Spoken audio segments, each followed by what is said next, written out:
Yo, yo, yo, what's going on, y'all? Welcome back to another episode of Toasted Talk, powered by the Boys Bar. My name is Eric Boyd, and I'm joined by Mr. Takeoff T himself, Tony O'Neal on the E's and P's. Yeah. Hey, yo, y'all, please do us a favor. Please don't forget to like, share, and subscribe all of our content, y'all. It definitely helps out the channel, all right? Man, we got one today. Tone, what's up first, man? Man, what we getting into first? Is it? We had bad management, supporting your dream. What's up? No, not supporting your dreams. No, that was the passion one. We had bad management. Dang, what was it? I felt like we had all this shit worked out. Me too, bro. A little bit sloppy, but it's the first time. Don't matter. Let's kick it off with bad management. All right, Before man. we kick it off with bad management, we just want to let y'all know that Toasted Talk is powered by the Boys Bar and also sponsored by Teach Me How to Cocktail, an amazing program my brother has set up where Boys Bar, he brings the bar to you. We do have to talk about that later because there is a young lady out there that wants us to bartend her event. And then there is also Teach Me How to Cocktail, where Teach Me How to Cocktail is also bringing the bar to you, but not only bringing the bar to you, but giving you that A1 class cocktail class experience. My man's going to run through the history of drinks. He's going to show you how to make the drinks, how to make them perfect for your liking, your guest liking, just so everybody is satisfied. But go ahead, E, take it away, bro. Hey, man, look. More about Teach Me How to Cocktail later, yo. So, man, look. I've been in this industry for, man, I started in 2009, right? So that's roughly, 12 years? No, 13 years at this point.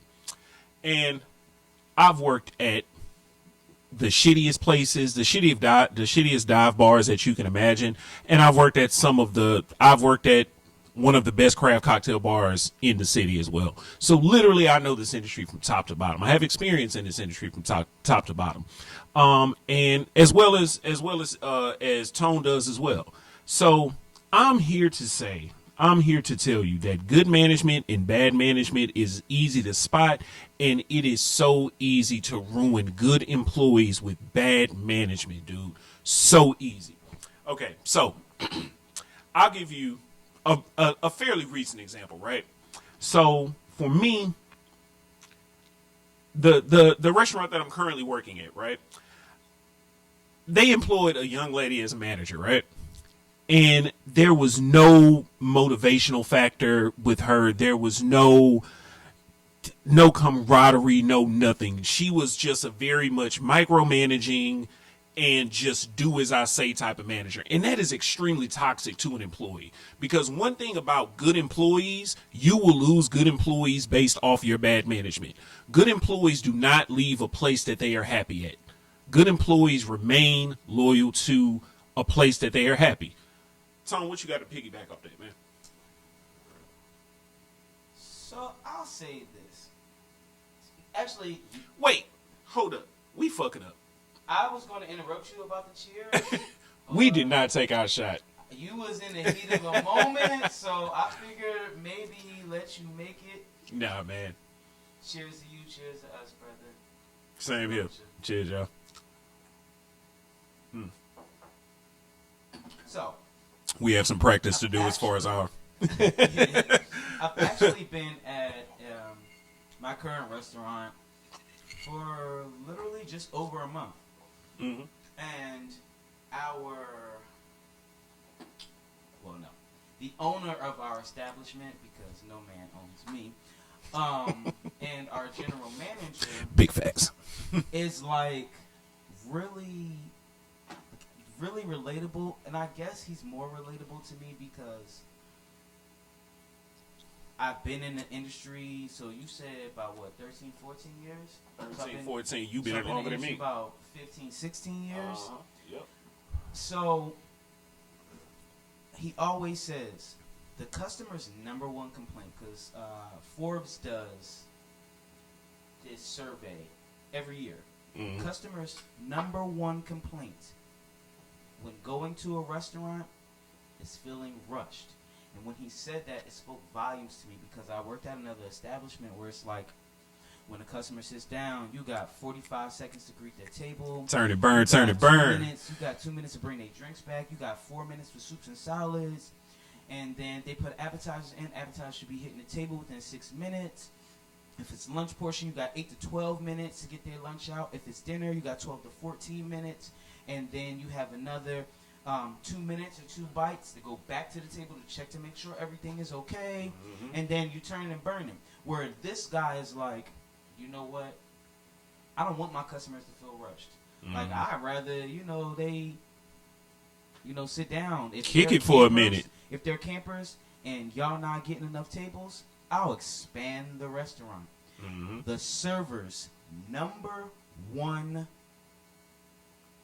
complaint on that same survey, well, technically a different survey because one is for customers and for guests, Yeah. and one is for We don't say the C word in this industry. oh my God. That is a big no-no. So, our number one complaint is consistency in management. Big facts. So, I'm at funny story. You said that a young lady at your job got promoted. So, we actually got a guy. He's really young. He's not old enough to drink. And he's a manager. And he's leading adults. Well, for the most part, he's leading children. Oh, okay. Though I would say probably about maybe a handful of us are older than him. Now I'm the senior one there. Oh, you pop out. Fuck you and everything. Don't feel good, do it. It really feels like shit when it's like half of your staff like, oh, let's go to the bar after work. For what? You can't do nothing. Oh, can you order us drinks? Nigga, I'm not going to jail for you. For real. You can have a shot? No, not Let's doing see. Your one shot is going to cost me how many years in jail? Oh, I'm not going back. Got me fucked up. But anyway, so the maturity level and the consistency is not there with other management. And it's like, perfect example, checking out every night. Why are you giving them their checkout before the closing manager signed off of all of their side work and cleaning their section? So now you got people slipping and sliding up out of here, and at the end of the night, who's left to fucking do it? Me. Yeah. Fuck you. That's one thing I will give my place is that you not going nowhere unless it's a signature on your checkout. You not going nowhere. Ain't nobody checking you out. You not leaving the building until you get a manager to sign your checkout. Yeah. They now hate me now. Like, when it comes to closing, if I'm the closing the closing server, they're like, oh, fuck. Because they didn't have that thing. Like, at my old job, like, they'll print your checkout. That's fine. But, like, you can't give no cash or accept no cash until you got the signatures from the closers. Yeah. This one, you got to run your numbers and run your numbers by the person, but they not even going to print that. They're not even printing the checkout because there's an envelope that we put our tip out money in and our credit card receipts in and everything like that. There's an envelope there. So I started doing that. I'm like, yo, if my signature is not on that envelope, nah, don't. It's no use in you even running numbers with them. There's no point because they're not done their job. Yeah, you holding them accountable. You feel me? And I tell people, they be like, oh, I don't like this, and I'm like, yeah. I don't give a damn what you like. You know why I don't care about doing it? Because I do all of my side work. I clean my section before I even think about trying to print out a checkout. I'm gonna print my checkout out and I ain't even do nothing yet. So I'm sitting here, money in hand, I'm good, everybody got their bread. I feel like it's time for me to go home at that point. But y'all don't want to do it that way. Y'all want to go get that shit done and then sit there and complain about having to clean and do silverware and shit like that. Bro, that's just pointless. Yeah.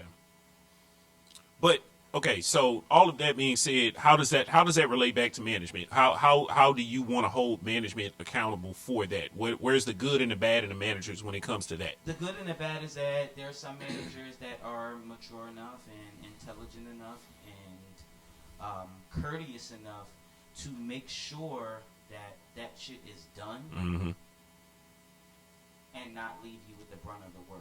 There's Of course. also managers that, I'm not going to say, I'm just going to name the place. I worked at Saltgrass. So at Saltgrass, You don't work there no more, so fuck. Yeah, fuck it. I'm at Sawgrass, it was like anything. If the customer stubbed a toe, go get a manager. The smallest of things, get a manager, get a manager, get a manager. Yeah. But how they, so that consistency, I love that I can always go to a manager. And at my new place, I like the fact that my managers fight for me. They just don't, except for yesterday. But which goes to consistency. Like I had so our rule is 8 top or up, 8 guests or up. Grant that ass. Off top, gratis gratuity for y'all that don't know. So it was 8 people, and there were a couple of kids. So one of the kids got picked up. So by the time it was checkout time, it was only 7 people. So when I put that grant on there, they like, oh no, we didn't have 8 people, we had 7 people. And this one inconsistent, young ass, immature manager took the grad off my bill. So what ended up happening is they were so pissed that the grad was on the bill in the first place, they left me nothing. Dodged me on a $220 tab. Bro, So that's they- $40. That's 40 piece in your pocket. Bro. And we do 18%. So I'm sitting here like, oh, this is about to be at least legit. Auto grad, that's what we need to add to this. Then I went and told another manager, and the other manager was like, oh, fuck no, they should have did that shit. Yeah. In our industry, we have very foul language. I swear, we'll go to a bar, we'll have sailors walking out the door like, oh my God. Man, I'm trying to, ridiculous. bro, I'm trying to tell you, like, the way, like, quick side note, the way we be talking about, man, look, I'm sorry for anybody that's been to a restaurant before, but that's the point of this show, is to give y'all the, you know what I'm saying, the little dirty secrets that happens at restaurants and bars. And look, man, I'm going to just be honest with you. The way we be tearing y'all ass apart, pause, when we not in front of y'all, it is, look, man. No cap, literally Bruh. 60. We be talking bad about y'all. 60% of the time that your food is fucked up or your food came out late, we may come to the table and say it's our fault. It's not our fault. It's our fault. We did that. We Yep. forgot to put your food in, or we didn't type in the instructions that you wanted. It'd be our fault. I'm not even gonna cap, bro. For real. I can't do it. But we blame it on the kitchen. Exactly. We blame it on the I kitchen. blame the Everything kitchen. is the kitchen's fault. I'm back there making $15-$16 an hour, and I'm making $213. Nah, it's the kitchen's fault, bro. Because the cooks don't never, or chefs, depending on where you work, they ain't never got to see y'all.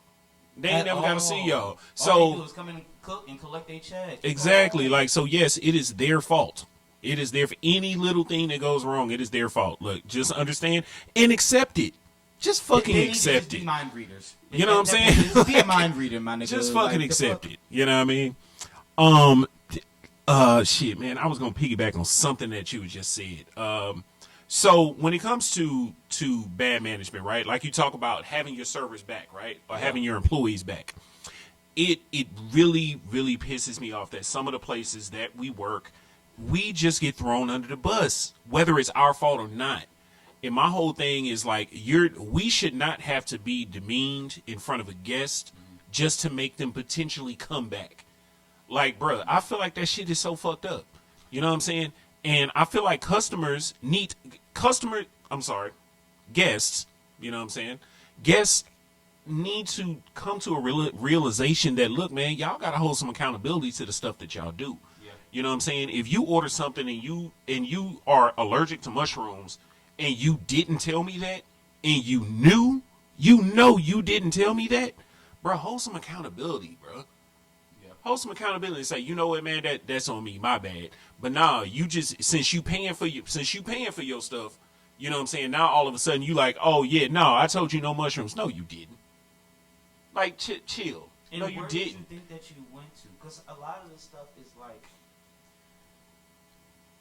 pre-made. Like, it's not pre-made like it was made a week ago, but some of it's made in the morning. Yes. And it's made throughout shifts to last us for a whole shift. A lot of the Trying to tell kitchens. me, like, what's it called?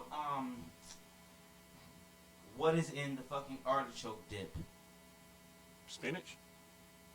It's spinach, artichoke, Yeah. and something. Is it cream of mushroom? I mean, everybody makes theirs different, but I mean, it's a gang load of cheese, butter. Anyway, whatever it was, Yeah. it was like, well, can they take that out? No. Yeah. Well, I'll take it. But you can't eat that shit. Like, the fuck is you talking about? Yeah, like yo, if you don't want something, just say you don't want it. Don't tell me you have an allergy to something, and then be like, oh yeah, it's fine, you can keep it in there. But wait a minute, I thought you just told me that you had an allergy. You can, literally, bro, no cap. I know this is a little bit off topic. I swear, no cap, bro. I had a table. Bro. It was too young. It was too young. No, it was 3 young Jones. They was in high school. They came. A Joan is a woman. A Joan is anything, bro. Yeah, Joan is that's a noun. That is a noun. So they came in there, and the one Joan was like, "I want crawfish, but," and then the other Joan was like, "Yo, but you had an allergic reaction last time," and I was like, "Okay, so you don't want crawfish?" She was like, "No, I want crawfish." Bitch, why the fuck you gonna get some crawfish? You had the last time you came in here and had crawfish, you had a fucking allergic reaction to this shit. But your simple dumbass gonna sit here and order 2 fucking pounds of crawfish? Hey, Bitch, what's wrong with you? Tone, bro, that's I what swear to God, yo, in high school at some point, by the time I started high school till now, no, after I got out of high school until now, common sense was not taught in school or at home. No. I don't know what the common sense is not common. Common sense is not common, bruh. Look, man, I like, don't even think these kids got common thoughts. bruh, get the thing you made about the crawfish is hilarious because, like, man, some of these girls these days, man, they don't. The only thing they want to have these days is crawfish, crab legs, and Plan B. That's all they want. Like, that's a diet. Ooh, let me shut up. Shut up, Tony. Ooh, keep it here. Okay, so all right. We got way off topic. Let's bring it back in. But reining back in. Bring it back in. Long story short, man, we can talk about this subject like a lot of the subjects that we're going to talk about in this podcast. We can talk about these things all day long. Can I say one thing before we switch topics? Yeah, go ahead. The one thing that I hate, and I hate a manager to say to me, is that, so there's front of house, back of house. Mm-hmm. So the restaurant is the house. Yeah. I hate for them to say to me that the kitchen is the heart of the house. Mm-hmm. Is it really though? Is it really though? It is. This is not a. I ain't never. I'm worked on at your like team. Gordon Ramsay type I need you- restaurant. I need like, you to understand no that. Michelin star restaurant, nothing like that. Is it really the heart? Because guess what? The customer does not actually pay the cook, other than like Benihana or something like that. Mhm. They do actually the majority of the tip that your server gets goes to. Which is fucked up, by the way. Like I have to- literally just ate a Benihana They last night. literally do nothing. A server at Benihana literally comes and gets your drink order, asks you what you want to eat. They don't have to bring your food out. You don't see them again unless you want another drink, and the next time you see them, it's to bring the check. Yeah, they big literally facts. don't do anything. Only thing they do is, like you said, drinks. They bring the soup. They bring the salad. Drop the check. Yeah. So no, I feel you on that one. Outside of Benihana, because that's pretty much the only restaurant that operates like that. I feel you from where you're coming from, but you already know I'm gonna be on your side when it comes to the whole heart of the house thing. Because I mean, look, in this, y'all, if you just in case y'all don't know, which y'all are gonna learn right now, Tony has worked front and back of house at restaurants. I've only worked in front of house. I've never worked in back of house. And just to distinguish, you know what I'm saying, those of you who may not know the difference between front of house and back of house, front of house is the people that you see, your servers, your hostesses, your managers, bartenders. These are front of house. Back of house are the people that you don't see or that you may see for a second. Dishwashers, So food your dishwashers, bussers, chefs, you know what I'm saying, stuff like this. Your sous chefs Food and runners. food runners, stuff like that. Expo. These are expos. These are your back of house people. The people that you don't see at all are the people that you may see once just because they brought your food or cleaned your table. You know what I'm saying? So whole point being is that this man knows both sides of the operation. And heart of house, obviously we cannot operate without either part of it. Exactly. But the heart of it, bruh, I'm sorry to say, and I have to get like a line cook or a sous chef on here to sit down and debate this, you know what I'm saying? Not just with me and you, I because got one for you. because obviously we're gonna be Biased. biased. Thank you. That's the word I was looking for. We're gonna be biased towards it, but man, this is anyway. We're going to move on to the next topic, y'all. But before we do that, let's bring back up today's sponsor. Today's sponsor is Teach Me How to Cocktail, y'all. Teach Me How to Cocktail is an amazing date night idea. It is an amazing activity for corporate events or just a family event, guys.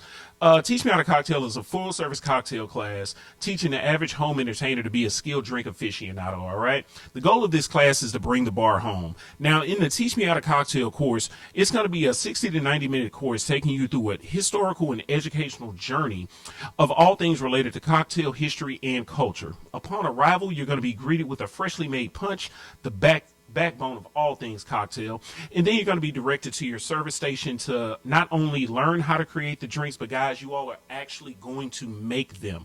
This is just like a cooking class or a sipping paint or a painting with a twist, guys. This is fully interactive. It is like I said before, an amazing date night, an amazing anniversary gift. It's an amazing team building exercise for any corporations out there. Anyway, throughout this, you're going to make 3 cocktails. There's going to be a complimentary punch upon arrival. It's perfect for beginners, and this is just an awesome thing. You're going to learn how to make drinks like the old fashioned, the martini, the hurricane, the pina colada, the Mai Tai, which is a very slept on drink. Ladies, we have drinks for you as well. The Cosmo, the Lemon Drop, the Sidecar. These are all household names. So anyway, that being said, don't forget, please, like, share, subscribe, and let's get Teach Me How to Cocktail a household name. All right. All right, Tom. Moving on to the next one, man. What you got for me? Off the top of the head. Don't even talk about nothing. Don't even think about nothing we already brought up. I want a random subject right now. Random subject. Right now. On the spot. So many things I need to get off my goddamn chest. Give me a random subject. Let's see, ladies and gentlemen. That Pro Bowl was bullshit. That dunk contest was bullshit. That was just me spitting. First of all Pro Bowls are bullshit. They're really bullshit now. That Pro Bowl was so load management, it was ridiculous. Like, nigga, you can get hit, bro. It's the off season. You ain't got no job next week. Are you a Ram or a Bengal? Nigga, hit somebody. Pause. But just off the top of the dome. Off the top. So I mentioned it to you earlier, and it was just like really eye-opening for me because I watched this special on Showtime. Mm-hmm. It's called We Need to Have a Talk About Bill Cosby. Okay. So, bro, I'm not gonna lie, like it kind of fucked me up a little bit because I mean they go through all the beginning of his career and when meeting different type of survivors from his actions and everything like that, and it was kind of like, all right, cool, yeah. But I think the part that bothered me the most about the whole thing was like little teeny, very quick backstory. My mother used to work for Houston Area Women's Center. Mm-hmm. So like I try not to mansplain shit to women, and I try not to be like, oh, like I'm an advocate for them, but I try to be a vocal silent advocate. Whereas, like, I'm going to speak my piece, and I'm going to shut the fuck up. Exactly, because And they're if not my somebody asks issues. me about it, I'm going to speak my piece again, and I'm going to shut the fuck up. Because they're not. They don't need daddy to save them. Absolutely. Like, they don't need no man to save them. They can do bad all by their fucking selves. They need men as allies, not as vocal, like But we do leaders. have to be vocal. It's like I would like to be vocal and then stand with you. Well, And I'll shut my mouth while I stand with you and you speak your piece. yeah. That, like, when I said vocal, I didn't mean like we don't need to talk. No, we need to talk. But I'm saying like take front and center stage is like take over. Yeah. Take front and center stage because but they need to know that, especially. I'm sorry, I don't mean well, it is Black History Month. Black women need to be protected. Of course. And they need to take that back. They don't need to be protected. It needs to be known that they are protected. Mm-hmm. And for somebody with that much power and influence, I mean, a third of all of the women that he did this to were black. We're black. Yeah. A third out of 60. Now, So coming literally up 20 of them. in your career coming up and your rise and your profession coming up in the 60s, I'm sure if I grew up in the 60s, it'd be my dream to fuck a white woman. But drugging them, and the crazy part about it is it is literally the same thing. Like when I watch Surviving R. Kelly, and I'm like, bro, this nigga been saying some suspect ass shit like his For whole years. fucking career. His whole career. This nigga Bill Cosby literally had a whole segment of a comedy show about Spanish Fly. And Spanish Fly was known as this drug that get women loose. And what Spanish Fly actually does, I don't know the medical term for what's in it. It gives women a warm sensation in their area. So, and then this nigga went on like, I don't know if it was like Johnny Carson or like whatever, and he talked about putting this fucking drug into women's drinks. So y'all trying to tell me the nigga been doing this shit since the 60s? And the statutory limit on sexual abuse up until recently was like 4 years in most states. So if you didn't say something within 4 years in a day, you can't do anything. Bro. He got locked up on one charge. Mm-hmm. One charge. But given the history of it, they took that into account when it came to the verdict. Yeah. Yeah. And then what happened was when he had done a deposition, like I guess it was like 2000 and something, and the prosecutor was like, even if you say you did it, you have immunity, and even if we do bring charges on you, we're not going to use what you said against you. And then that deposition was sealed, and then it got unsealed, and a new prosecutor came Who and wasn't said, so I'm lenient. using all this shit. Yeah, Fuck you exactly. mean?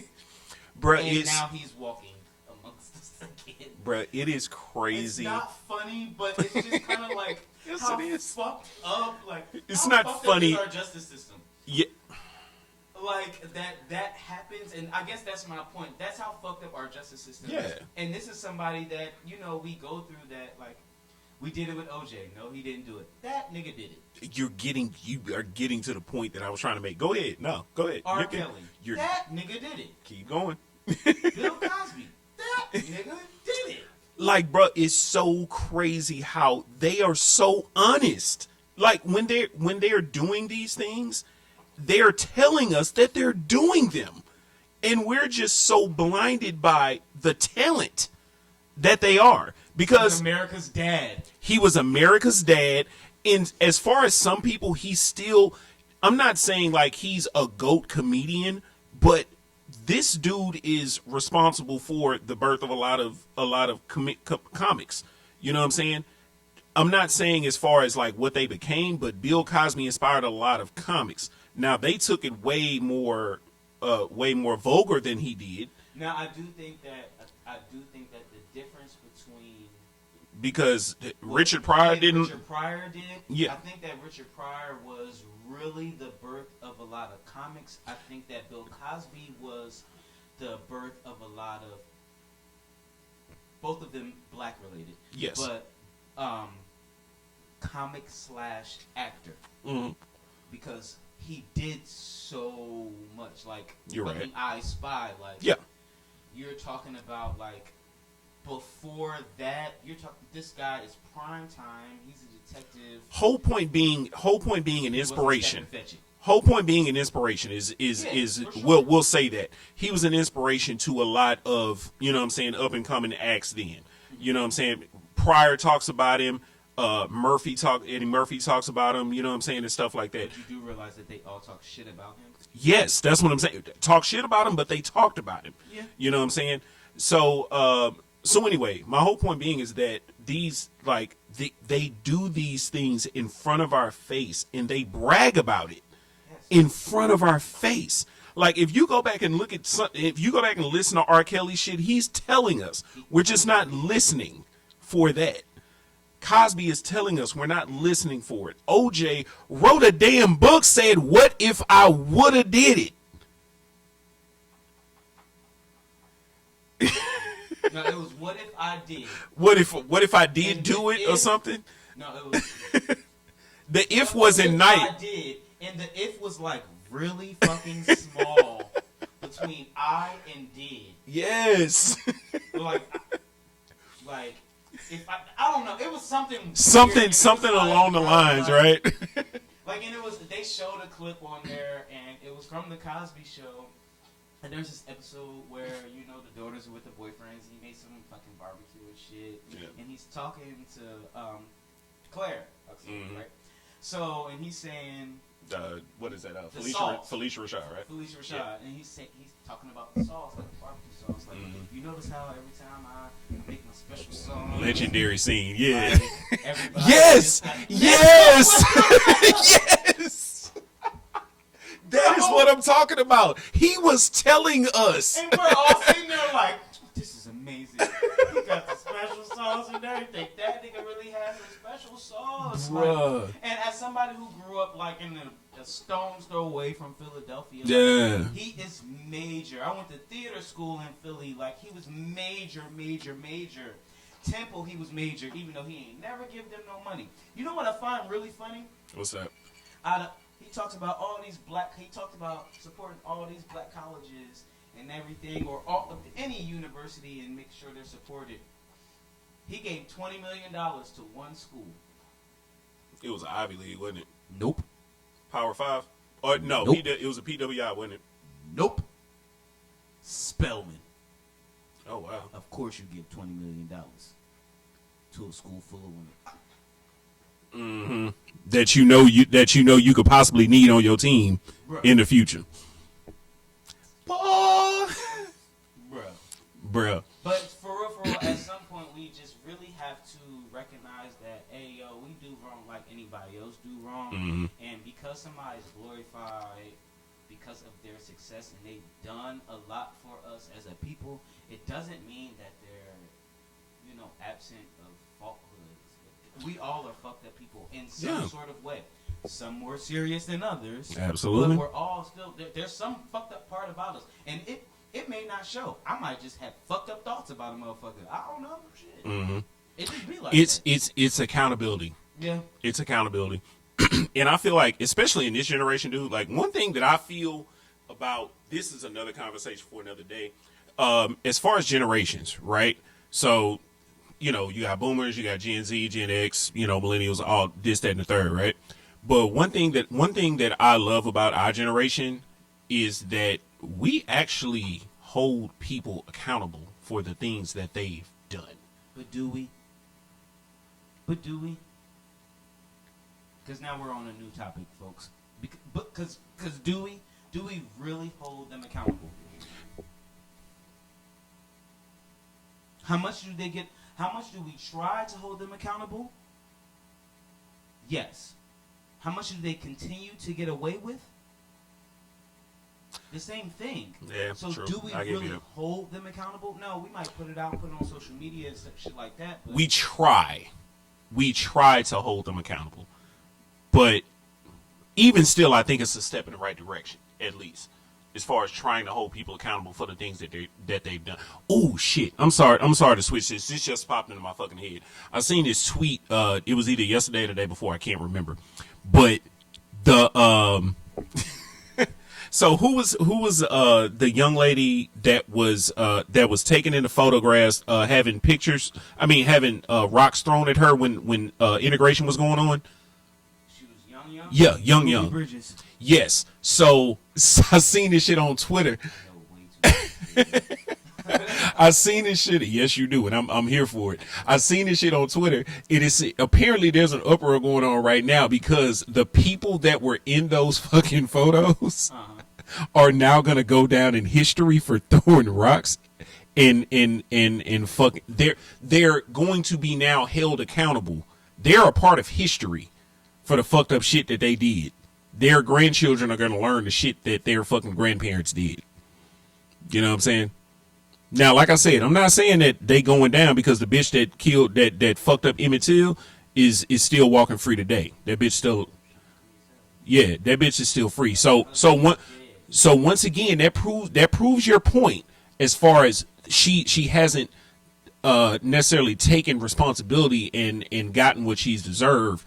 But at least we're bringing some kind of fucking light towards it, because can you imagine you being I know you can't imagine being an 80-year-old white woman, but you know what I'm saying? Like your granddaughter who is your granddaughter who is maybe 13, 14 years old sees this fucking shit in her history books. Great granddaughter sees this shit in her history books and like, grandma, that looked like you. Like you was fucked up out here in these streets. You know what I'm saying? I think that the only issue with, I don't know, I say that is because racism it's learned. Yeah. So 2 generations down, I don't think that's, at that point, I'm pretty sure her granddaughter is probably just as racist as her grandmother was. Possibly. Very, very much possibly. It's trained in you. You don't wake up in the morning hating someone. Yeah, no. You're not born. You don't come out of the womb hating white people, No. or hating black people, or hating Spanish people, or Native Americans. Yeah. You don't. You're not. You're just not born that way. I just had a conversation with Brian about the difference in the names that we've had throughout years. Mm-hmm. Like it was niggas, and it was Negroes, and then it was black, and it was African American, Colored. I forgot the colored stage. Yeah, because colored was niggas, Negroes, coloreds, and then Let's not forget all the other names, pickaninnies and porch monkeys. Like, so, you know what I'm saying? And I said, but because I don't like to be called an African American. It's just how I feel. Yeah. Because it's either you African American or you white/American. Why the fuck am I African American? I was born in America, my nigga. I'm just as American as you. Bruh, the African blood flowing through our bodies is probably thinner than So water. dilated. Thinner than water. I know for damn sure I can't. Can you trace your lineage back to the tribe that you came from? In Africa? In Africa. No. Exactly. No. I mean, I could, but I don't be trying to get Ancestry.com. I'm not in for the laws, man. I actually want your thoughts on this. Like, it doesn't have to be on here because I know we're probably approaching an hour, if not over an hour. No, we're not. Where we at? We're about 45 minutes. Oh damn, we're doing good. Okay, okay, well fuck it. I'm gonna ask you this question. If I can remember the damn question, it was literally just right there. And you talk about me being a pop-up. God damn, it was literally just right the fuck there. Yeah, we're gonna have to come back to it. Because I literally just lost my train of thought. Anyway, But I have a topic that I would really enjoy to discuss. what's up? What is it like to be a entrepreneur, bro? Like, how does that make you feel? What are your daily thoughts? Like, people need to know shit like that. We actually need we need to do an entire episode on that, to be honest with you. But honestly, what is it like? It's okay. You know how people bitch about working a 9 to 5? Yeah. You go from working a 9 to 5 to working a 24/7. You know, so it's in keep in mind, I'm not even working a 24/7 yet, but that's what I can already see that it's getting toward, because it's extremely satisfying to do, but the amount of work that you have to put into it is just insane, you know. And I'm working my way up to that. But long story short, to give you a quick answer, it is the most gratifying shit in the fucking world. Yeah. To make your own money, to make your own schedule, to not have to answer to anybody, to be able to be at anything that concerns your child or it concerns a family member and not have to ask for time off. Like, hey, I have to be here on this day. Can I take this day off? Like, no, I'm just going to take that day off and I'm going to be there. It's the most freeing shit in the world. So what you got for future entrepreneurs? Like, your best advice, like, even though you're, fresh in the game, like, but you're establishing yourself, you're equipping yourself with all the materials that you need for what you want to do. For me, what I would say is, I don't think this is talked about enough. Get your biggest expenses out of the way first. So if you plan on going into anything that requires equipment, any type of equipment, just think about what it is. If you want to be a podcaster, you need a functioning computer, you need a quality camera, and you need audio equipment. Invest in that. If you want to print t-shirts, invest in equipment. You know, if you want to, whatever the case may be, whatever equipment you need, invest in that. Because once you have the equipment, you have the biggest thing out of the way first. Okay? So now from this point, the only thing you have to do is utilize the equipment. That's it. And there's the other cliche stuff. You got to have passion, you got to have drive and all this stuff. That comes. But that would be my piece of advice. Whatever you need to do to get the job done, invest in it. Put the money together. Fucking DoorDash, fucking Uber, fucking get a side job, whatever the case may be. Get your funds together and get what you need to do what you want to do. Just don't sell drugs to do it. Just don't sell drugs to do it. Look, man, we done selling drugs, y'all. We done selling drugs.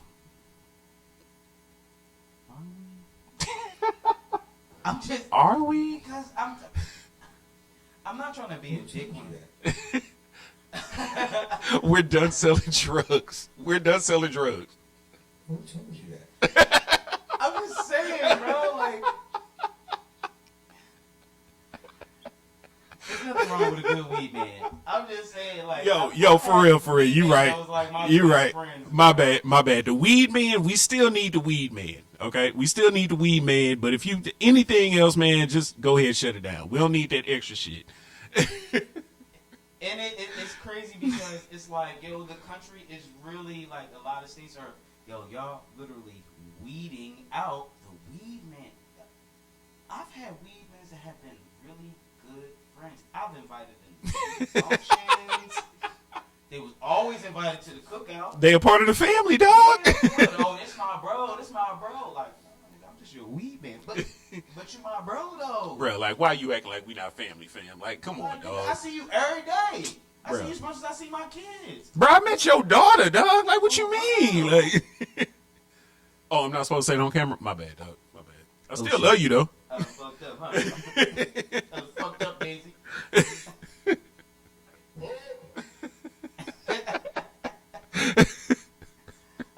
fucking did. All right, so we got 2 more things, or one more thing that we need to talk about, because we ran through that topic quick, fast, and hurry. Okay. That's good though. They're showing pacing at least. Yeah. We got good pacing. So another thing, I don't know, E, are you ready for it, bro? What up? Bro. I don't know. Do I need to pour another drink first? If you do, matter of fact, can you pour me one too, and I'll entertain our guest for the time being. God damn, I'm the nigga on camera. Oh no, I forgot. You're on camera now too, fucktard. Yeah, He didn't want to be on camera first now. I So. really did. So, ladies and gents, all right, let's switch it over this way. Look, but guess what? Are you not on camera? Bang, bang, shoot 'em up, gang. You heard me? So, Shit, we can put a cocktail moment in this motherfucker, right? for real, Not right now, because I'm not ready. so we've been friends for, either one of us had kids, and I got a 10-year-old, so, let's say, what was it, 08? 2008 was that. 2008, 2009. We always go back and forth on this. No, it was definitely 2008. It was after I got a job corps. Okay, so 2008. So I always my whole family looks at Mr. Boyd like a family member. Like he's my brother. No one can tell me anything different. You heard? So because he can't tell me anything, no one can tell us anything different. Like we real live, like we get to the point where like people are like, are y'all related? So when anybody asks me, it's same thing with Pat. I just be like, yeah, that's like y'all like blood related. Yes, I'm not about to sit here and go through all this shit. I never, whenever somebody asks me that, I'm the same way. I never go out of my way to be like, oh, well, no, we're not related. Like, I consider him my brother because we've known each other for so long. No, I never go out of my way to say that shit. Like, yeah, that's my brother. Do you get your brother or your brother? Like, first of all, air quotes, unnecessary. Like, seriously. Double brother, also unnecessary. What did I call him? I called him my brother. Why is there any other question? Like, seriously. Like, just like, especially in the black community, you got play cousins. Mm-hmm. Like, they not your cousins. Like, my mom's best friend in life. I call her Aunt Dawn. Now, Aunt Dawn's son is actually my godbrother. Mm-hmm. My mom is his godmother. But his sister, no relation. I'll be like, yo, what's up, cuz? My cousin, like, it is what it is, but we not related. Yeah. It's crazy. I call your mom, you call my mom. Big facts. And we can walk into either one of our mom's house And go in that fridge. and go straight to the refrigerator. Ain't gotta talk to nobody. Ain't gotta ask no permission. Just walk straight in that motherfucker. Yeah. Hey, what's up, mom? What's going on? Really, Eric? What? I think that my question is, do you think that, I think that Hispanics are the same way, Absolutely. but have you found that out? Cause, okay, white folk, y'all alright. I love y'all like that, y'all alright. I ain't mad at y'all, I'm not racist or nothing like that, I'm just saying. I just don't have, my closest white friend grew up with me, so he wasn't like, it's like halftime show. That was blackity black. What? Eminem was there. Who is accepted, fully We accepted, drafted him years ago, bruh. So that's Before they wanted him. So my friend who was white, like his mom, like I don't even consider her like that. Like we hung out with even her, and as I got older and was an adult, like she hung out with all black people, Mm-hmm. and it was never like, oh, I ain't got nothing but black friends because I hate them. I hate that. Like it's so annoying. Like, Yeah. all right, I have 2 black friends, bro. bro. Like my friend Jamal is black. First of all, if your friend Jamal was anything other than Arabic or black, I would kind of be a little concerned and kind of Hey, dramatic fun that fact. you know a white person named Jamal? I know a white person named Jerome. And I know you know him too. Jerry Seinfeld? Isn't, His name is Jerome. I don't know him. You've heard of him. Yeah, he's probably as racist as racist. Come on, man. Come I'm on. pretty sure Formulate. there was a hood on everybody on that episode. There was a white hood on everybody that was on Seinfeld.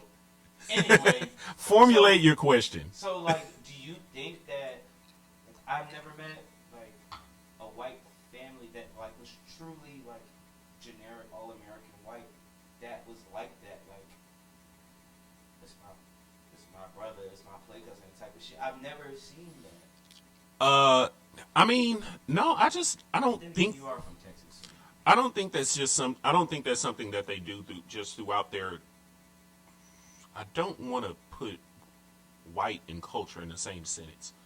But I just through their stereotype, I just don't think it's something that they do. Like they're forever friends. They'll never be like, oh, this is my brother from another mother. Like they just don't do stuff like that. Like it's just that right. That's just they will forever be that. Like this is my lifelong buddy, Alan. Right. You know what I'm saying? It'll never be like, oh, this is my brother, man. Like, Yeah. you know what I mean? Like it'll never be that. You know, to them, and why they do it or why they don't do it, I don't know. I can't answer that question. Maybe it's just a cultural thing. I just think it's a cultural thing. And you know, perfect example. Like, I'm adopted, so I'm half white, but society looks at me as a black man. I look at myself as a black man, most importantly. You know what I'm saying? But let's just say for fun fucking fact, right? That I got adopted by a white family. I'm talking about a whitewash family. Would I still be the same guy that I am today? Would he? Is that a question? That's a question. It's tough. I think that your personality, Would I be- I think that your drive, and I think that your aptitude to be eager to understand black culture would be there. You're already a pretty corny guy. I think you would have been a little bit cornier. Mm-hmm. But I still would have befriended you. But you know, like, I'm an avid believer in that, like, there's so much, as soon as you start, as a black person, as soon as you start to research your heritage and research Mm-hmm. at least blacks in American society, Mm-hmm. research that heritage, and that comes from anything, because like it's the same thing. Like, you're not born racist, you're taught to be racist. Mm-hmm. Exactly. Like when you come out and you learn those things, that all that feeling and that soul and that pain, and that sometimes it gives me extreme anxiety. Yes. Like I'm. Like, Bruh, I get anxiety. I'm concerned if I send my son to a predominantly white school, because it's like, well, what the fuck is going to happen to him? Seriously. He's bright as all day. Like that little brother is lighter than you. You have that. You have just waking up, and this sounds typical. This sounds stereotypical, but I don't care, because it's literally something that we go through every day. We literally, as black men, have anxiety walking out of the fucking door and going into society.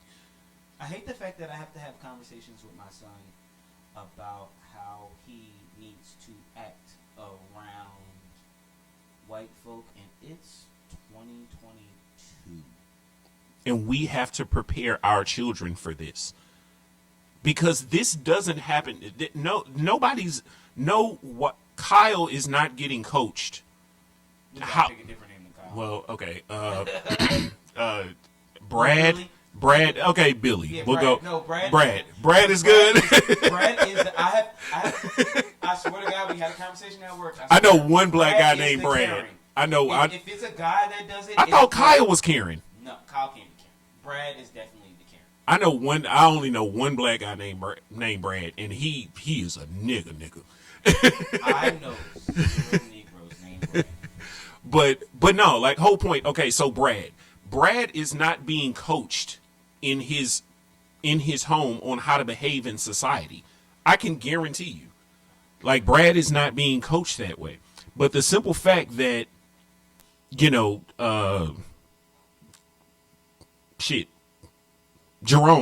has to be coached that way is extremely fucked up. Extremely fucked up. And I don't think it should be that way, but such is the world that we live in. Anyway, y'all. Let me see. Piggybacking off that, this Super Bowl performance, like Tone said, was blackety, black. And of course, I'm here for it. 100%. What Eminem did was fucking incredible. I don't give a fuck what anybody says about it. We claimed him before they claimed him. Tone, what you think about the Super Bowl? The halftime show, specifically. Oh, the halftime show. The halftime show. Oh, okay. Show. I don't want to talk about the fucking Super Bowl, bro. You seen Aaron Donald out there acting a goddamn fool? Bro, so I would He's top 5 already. For the fans, Killed.